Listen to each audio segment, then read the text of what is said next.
Assalamualaikum everyone. Today we will discuss long questions of unit number 2. So let's get started. The first question is identify whether the given problem are decision problem, counting problem और search problem. अब आगे आपको different problems दिए हुए हैं, उनमें से आपने फाइंड आउट करना है कि कौन सा डिसीजन प्रॉब्लम है, कौन सा काउंटिंग प्रॉब्लम है और कौन सा सर्च प्रॉब्लम है. Right your answer in front of each problem given below. Okay. The first problem is does a given binary string have an even number of zeros. अब वो पूछ रहे हैं क्या जो बाइनरी स्ट्रिंग है, ठीक है, वो इवन नंबर ऑफ जीरोस होते हैं उसमें. तो अब इसका आंसर क्या आएगा, या यस आएगा या नो आएगा. जब इस केस में कि यस आंसर आए या नो आंसर आए तो वो हमारे पास डिसीजन प्रॉब्लम होता है. तो इसका आंसर क्या होगा, decision problem. It ask for a yes or no answer based on the condition. Condition के बेस पे हम लोग या यस करेंगे या नो करेंगे. तो इस वजह से ये डिसीजन प्रॉब्लम है. Okay, next problem है flipping a coin result in head or tails. I flip a coin 20 times. How many different sequence of head and tail are possible? अब हम हमारे पास एक कॉइन है, ठीक है, हम उसको फ्लिप कर रहे हैं, कभी हेड आ रहा है कभी टेल आ रहा है. हमने 20 टाइम्स जो है इसको फ्लिप किया. अब कितने number of sequence, different sequence बन सकते हैं जब हमने 20 टाइम्स फ्लिप किया. तो कितनी दफा हेड आएगा, कितनी दफा टेल आएगा, क्या पॉसिबिलिटी है. तो जब हम लोगों ने कोई चीज इस तरह से number of possible outcomes find out करने होंगे, कितने नंबर ऑफ पॉसिबल आउटकम्स आएंगे, तो वो हमारे पास काउंटिंग प्रॉब्लम आते हैं. इस वजह से इसका आंसर है counting problem. Does a certain Java program say yes to an empty input. ठीक है, अब यहाँ पे फिर यस और नो का आंसर है कि जो जावा स्क्रिप्ट है क्या वो यस कहेगा एम्प्टी इनपुट को. तो जब यस और नो का आंसर होता है तो वो हमारे पास डिसीजन प्रॉब्लम होता है. How many ways can the letters of the word triangle be arrange. ठीक है, अब इसमें क्या कह रहे हैं कि कितने नंबर ऑफ पॉसिबल वेज हैं कि हम लोग ट्राइंगल के जो अंदर लेटर्स हैं उनको अरेंज कर सकते हैं. कि पहले हम लोग ने TRIANGLE लिख दिया है, फिर हम लोग पहले आर लिखते हैं, फिर TIANGLE लिखते हैं, फिर पहले हम लोग आई लिख दें, फिर टी लिख दें. इस तरह से हम लोगों ने अरेंज इनको करना है. ठीक है, और उसके बाद हमने बताना है कि कितने नंबर ऑफ वेज हैं, हम उसको किस तरीके से अरेंज कर सकते हैं. तो अब यहाँ पे भी क्या है कि टोटल नंबर ऑफ अरेंजमेंट्स आ रही है, ठीक है, नंबर ऑफ पॉसिबल आउटकम्स बताने हैं, तो ये भी काउंटिंग प्रॉब्लम है. Last problem is an coin problem where the goal is to place 8 coin on the chess board. ठीक है, 8 कोइंस है, उसे हमने चेस बोर्ड पे प्लेस करना है such that no coin attack any other, ताकि कोई कोइन जो है वो अटैक ना करे. ठीक है, एक तरह की गेम होती है. अब इसमें हम लोग क्या कह सकते हैं, ये सर्च प्रॉब्लम है क्योंकि इसमें हम लोगों ने कोई वैलिड सोल्यूशन फाइंड आउट करना है. ओके, तो ये हमारे पास सर्च प्रॉब्लम होगा. The next question is a student has to take one course of physics, one of science and one of mathematics. एक स्टूडेंट है, उसने फिजिक्स का एक कोर्स लेना है, फिर उसके बाद साइंस का भी एक कोर्स लेना है और मैथ्स का भी एक कोर्स लेना है. ही में choose one of three physics courses. अच्छा, टोटल जो है वो फिजिक्स के 3 कोर्सेज हैं लेकिन उसने एक चूज करना है. साइंस के टोटल 2 कोर्सेज हैं लेकिन उसने एक चूज करना है. और मैथमेटिक्स के भी 2 कोर्सेज हैं लेकिन उसमें से उसने एक चूज करना है. In how many ways can this student select 3 courses he has to take. अब वो क्या कह रहे हैं, कितने वेज बनेंगे कि स्टूडेंट जो है वो एक एक कोर्स चूज करे. इसको हम लोग सॉल्व करते हैं. The student needs to choose. अब यहाँ पे पहले हम लोगों ने अपनी सिचुएशन बना दी है कि एक फिजिक्स कोर्स चूज करना है, P1 सब्जेक्ट है, P2 है, P3 है, इसमें से एक सिर्फ चूज करना है, कोई भी चूज कर सकता है. फिर उसके बाद एक साइंस कोर्स चूज करना है लेकिन 2 साइंस है, उसमें से एक साइंस कोर्स चूज करना है, वो कोई भी एक चूज करेगा. ऑप्शन 2 है. फिर एक मैथ कोर्स है, ठीक है, M1 और M2, उसमें से भी एक चूज करना है, मतलब यहाँ पे इसके पास ऑप्शन 2 है. To find the total number of ways to choose one course from each subject, we multiply the number of options. ठीक है, जब हम लोग total number of ways find करने हैं तो हम लोग क्या करेंगे, इनको मल्टीप्लाई कर देंगे. अब यहाँ पे हमने 3 लिखा क्योंकि फिजिक्स के 3 ऑप्शंस थे. यहाँ पे हमने 2 लिखा क्योंकि यहाँ पे साइंस के 2 ऑप्शंस थे. यहाँ पे हमने 2 लिखा है क्योंकि मैथ्स के यहाँ पे 2 ऑप्शन थे. 3 × 2 × 2 क्या होता है, 12. तो यहाँ पे हमारे पास टोटल 12 डिफरेंट वेज आए हैं कोर्सेज को चूज करने के. अब हम लोग यहाँ पे पॉसिबल कम्बिनेशन भी बनाएंगे. हो सकता है कि वो उसने P1 चूज किया हो, ठीक है, S1 चूज किया, M1 चूज किया हो. ये भी पॉसिबल है कि क्या पता उसने P1 चूज किया हो, S1 चूज किया हो, लेकिन यहाँ पे उसने M1 की बजाय M2 चूज कर लिया हो. ये भी पॉसिबिलिटी है कि P1 चूज किया हो लेकिन अब S1 चूज नहीं किया, S2 चूज किया हो, M1 चूज किया हो. फिर ये भी पॉसिबल है कि P1 चूज किया हो, S2, M2. इस तरीके से करते करते आपने 12 कम्बिनेशन बनाने हैं डिफरेंट, ताकि वो एक दूसरे के साथ मैच ना करें. Okay. Next question is create an IPO chart which will accept the ages of four boys and calculate their total age and average age. The program must display both the total age and the average age. अब हम लोगों ने एक IPO chart बनाना है, ठीक है, जिसमें जो है वो फोर बॉयज की एज को एक्सेप्ट किया हो, फिर उसके बाद टोटल एज और एवरेज एज फाइंड करना है, और उसके बाद आखिर में उनको डिस्प्ले भी करवाना है आउटपुट पे। सबसे पहले हम देखते हैं कि आईपीओ चार्ट होता है क्या। आईपीओ स्टैंड फॉर इनपुट, ठीक है। इनपुट में क्या होता है कि what does the program take, क्या जो है प्रोग्राम ले रहा है, क्या हम लोग कंप्यूटर को इनपुट दे रहे हैं। प्रोसेस क्या होता है कि प्रोग्राम ने करना क्या है, क्या कैलकुलेशन परफॉर्म करनी है, what the program does. Output में क्या होता है, what result the program shows, program ने क्या रिजल्ट शो करना है।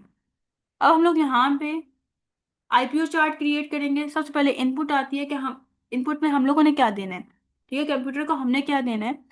सबसे पहले हम लोग क्या करेंगे, एज देंगे बॉय वन की, फिर उसके बाद एज देंगे बॉय टू की, फिर हम लोग एज देंगे बॉय थ्री की, और एज देंगे बॉय फोर की। इस तरीके से हम लोगों ने फोर बॉयज की एज दे दी है। अब आगे कंप्यूटर का काम है कि वो प्रोसेस करेगा, ठीक है, वो कैलकुलेट करेगा। अब वो क्या करेगा, सबसे पहले मतलब फोर बॉयज की जो एज एज है उनको ऐड करेगा, ठीक है। यहाँ पे इसने ऐड कर लिया, total equal to age one, age two, age three, age four. अब उसके बाद वो एवरेज फाइंड करेगा। एवरेज फाइंड करने का तरीका क्या होता है कि जो इनका आंसर आया होता है, जो टोटल का आंसर होता है, उसको हमें डिवाइड करना होता है कि कितने नंबर ऑफ बॉयज थे। One two three four, four boys थे, फोर के साथ हमने डिवाइड कर दिया तो एवरेज आ गया। अब लास्ट में उन्होंने क्या कहा था कि आपने डिस्प्ले भी करवाना है, ठीक है, वो हम लोग आउटपुट में करवाते हैं। आउटपुट होता है कि क्या चीज हमें हमने गेट की है। टोटल एज हमारे पास आ गई कि क्या बॉयज की टोटल एज है, और उसके बाद इन्होंने जो प्रोसेस करके हमें आंसर बताया था कि एवरेज एज क्या है, वो हमारे पास आ गई है। इसकी एक्सप्लेनेशन है, इनपुट में क्या होगा कि we enter the ages of four boys. Input में हम क्या करेंगे, फोर बॉयज की एज एंटर करेंगे। फॉर एग्जांपल हमने 10 एंटर कर दिए, 12, 11, 13। अब प्रोसेसिंग में क्या होगा कि सबसे पहले उन एजेस को ऐड किया जाएगा, ठीक है, और हमारे पास टोटल आ जाएगा। उसके बाद then we divide the total by four. फिर जो टोटल आया होगा हमारे पास, उसको हम लोगों ने फोर से डिवाइड करना है, तो हमारे पास एवरेज आ जाएगा। और लास्ट में आउटपुट में क्या होगा, the program will show the total age and average age. आखिर में जो इसके आंसर्स होंगे वो शो करवा देंगे। Next question is create an IPO chart of a scenario that allows a user to enter two number. दोबारा से हमने एक आईपीओ चार्ट क्रिएट करना है जिसमें जो है वो यूजर दो नंबर, कोई भी रैंडम दो नंबर एंटर करेगा। The operation to be perform is either addition, subtraction, multiplication और डिवीजन। अब इसमें जो ऑपरेशन या प्रोसेस परफॉर्म होगा, या वो एडिशन का होगा कि दो नंबर ऐड हो रहे हैं, या सब्ट्रैक्शन का होगा कि दो नंबर सब्ट्रैक्ट हो रहे हैं, या मल्टीप्लिकेशन या डिवीजन का। And accordingly the output should be given to the user. और आखिर में क्या होगा कि यूजर को आउटपुट शो हो जाएगी, उसका रिजल्ट शो हो जाएगा। अब हम लोगों ने यहाँ पे आईपीओ चार्ट बनाया। इनपुट हम लोग क्या चीज दे रहे हैं, ठीक है, फर्स्ट नंबर दे रहे हैं, सेकंड नंबर दे रहे हैं, और हम लोगों ने ऑपरेशन चॉइस चूज कर लिया कि हमने एडिशन करवाना है, मल्टीप्लिकेशन करवाना है, सब्ट्रैक्शन करवाना है, या डिवीजन। ये तीन चीजें हमने बता दी। अब प्रोसेस होगी, ठीक है, कैलकुलेशन परफॉर्म होगी। सबसे पहले चेक होगा कि हम लोगों ने क्या ऑपरेशन दिया था, ठीक है, हमने ऐड करवाना है, सब्ट्रैक्ट करवाना है, इनमें से कि हमने क्या चीज करवानी है, वो चीज चेक होगी। और उसके बाद उसके अकॉर्डिंग, फॉर एग्जाम्पल हमने एडिशन वहाँ पे ऑपरेशन चॉइस की थी, तो मतलब चूज की थी, तो उसके अकॉर्डिंग जो है वो ऑपरेशन परफॉर्म हो जाएगा दो नंबर के ऊपर। ये प्रोसेसिंग होगी। अब जो आंसर होगा वो हमारे पास आउटपुट में शो हो जाएगा, उसका रिजल्ट ऑपरेशन का वो हमारे आउटपुट में शो हो जाएगा। एक्सप्लेनेशन, इसको हम एग्जाम्पल के साथ समझते हैं कि इनपुट में हम लोगों ने क्या किया, दो नंबर हम लोगों ने एंटर किए, फॉर एग्जाम्पल 10 और 5। फिर उसके बाद यूजर ने चूज कर लिया कोई भी ऑपरेशन, प्लस का कर लिया, या माइनस का, या मल्टीप्लिकेशन का, या डिवीजन का। अब प्रोसेसिंग में क्या होगा कि सबसे पहले चेक होगा कि कौन सा ऑपरेशन यूजर ने चूज किया है, फिर उसके अकॉर्डिंग क्या होगा कि ऑपरेशन परफॉर्म होगा। फॉर एग्जाम्पल उसने एडिशन का फंक्शन परफॉर्म किया है, तो 10 + 5 = 15 रिजल्ट आ जाएगा। फॉर एग्जाम्पल सब्ट्रैक्शन का फंक्शन जो है वो चूज किया, तो 10 - 5 = 5 रिजल्ट आएगा। इसी तरीके से ये बाकी दो ऑपरेशंस भी परफॉर्म होंगे।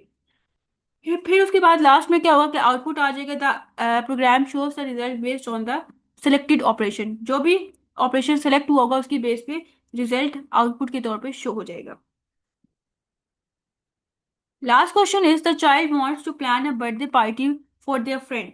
ओके, अब हमारे पास क्या है कि एक चाइल्ड है, ठीक है, वो अपनी बर्थडे पार्टी जो है प्लान कर रहा है अपने फ्रेंड के लिए। उसके लिए आईपीओ चार्ट क्रिएट करने।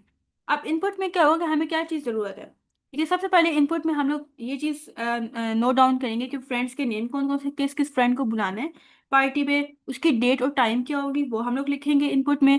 बजट क्या होगा, कितने पैसे लगेंगे, वो हम लोग लिखेंगे। और इसके अलावा जो पार्टी का थीम क्या है या लोकेशन क्या है वो हम लोग इनपुट में लिखेंगे। अब प्रोसेस में क्या होगा कि हम लोग डिसाइड करेंगे डेट और टाइम, ठीक हो गया, लिस्ट ऑफ गेस्ट बनाएंगे, ठीक है, उसकी मतलब लिस्ट बना लेंगे। यहाँ पे हम लोगों ने ये चीजें इनपुट दी और यहाँ पे प्रोसेसिंग चल रही है, काम हो रहा है, यहाँ पे एक्चुअल में काम होता है। उसके बाद सेलेक्ट करेंगे फूड कौन सा है, डेकोरेशन और एक्टिविटीज वगैरह, और आखिर में हम लोग मैनेज कॉस्ट करेंगे, ठीक है, और अरेंजमेंट वगैरह करेंगे। आउटपुट में क्या होगा कि ये सब कुछ चीजें हो जाएंगी और वो हमारे पास शो हो जाएंगी। अब यहाँ पे क्या होगा कि बर्थडे पार्टी प्लान भी होगी, उसकी जितनी डिटेल्स थी वो प्लान हो गई, लिस्ट भी बन गई गेस्ट की, इसके अलावा मेन्यू भी डिसाइड हो गया, एक्टिविटीज भी प्लान हो गई है, और आखिर में जो स्केड्यूल की कब बर्थडे पार्टी रखनी है वो भी प्लान कर लिए। तो आखिर में ये सारे काम हो जाते हैं। नेक्स्ट क्वेश्चन है properties of computational thinking. Computational thinking की प्रॉपर्टीज बतानी, डिकम्पोजिशन। डिकम्पोजिशन का मतलब होता है कि हमारे पास एक बिग टास्क होता है, जैसे हम लोग कह सकते हैं कि ये पार्टी प्लानिंग का टास्क था, और इसको हम लोगों ने स्मॉलर पार्ट्स में डिवाइड कर दिया। कैसे कि हमने वेन्यू अलग से डिसाइड कर लिया, फूड को एक फूड भी प्रॉब्लम था, उसको हम लोगों ने अलग से सॉल्व किया, ठीक है, इसी तरह से इन्विटेशंस को हम लोगों ने अलग से सॉल्व किया। तो हम लोग इसमें क्या कर रहे होते हैं कि लार्ज प्रॉब्लम्स को स्मॉल पार्ट्स में डिवाइड करके वन बाय वन उनको सॉल्व कर रहे होते हैं।